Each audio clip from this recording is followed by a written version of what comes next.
story of a man who was the world's biggest bigamist. He married more than 100 women between 1949 and 1981 without ever getting divorced, earning himself the title for the most bigamous marriages. The Guinness World Records shared a video on Twitter detailing the story of Giovanni Vigliotto. It is said that Giovanni Vigliotto wasn't even his real name but was simply the one he was using when he married his last wife. He was 53-year-old when he was caught. He claimed to have been born in Caesarea, Sicily on April 3, 1929. He said his real name was Nikolai Perescu, while a prosecutor contended that his true identity was Fred Jeep, born April 3, 1936, in New York City.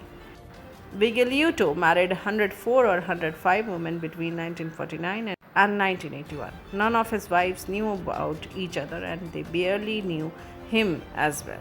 He reportedly married a woman across 27 different US states and 14 other countries using a fake identity each time. The scammer met many of his prospective wives at flea markets and he usually proposed to them on their very first date. The wedding would then be promptly arranged, and after each one, Vigliotto would vanish along with his new wives, money, and possessions. The GWR website states.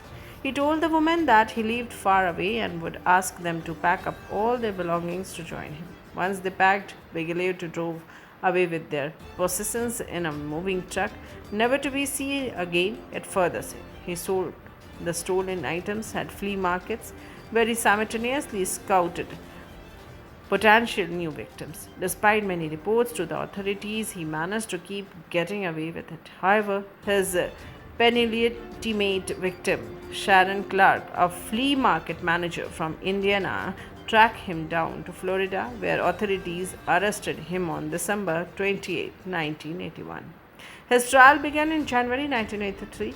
He was sentenced to a total of 34 years in prison, 28 for fraud and 6 for bigamy, and also fined $336,000. He spent the remaining 8 years of his life in Arizona State Prison, passing away in 1991, aged 61, due to brain hemorrhage.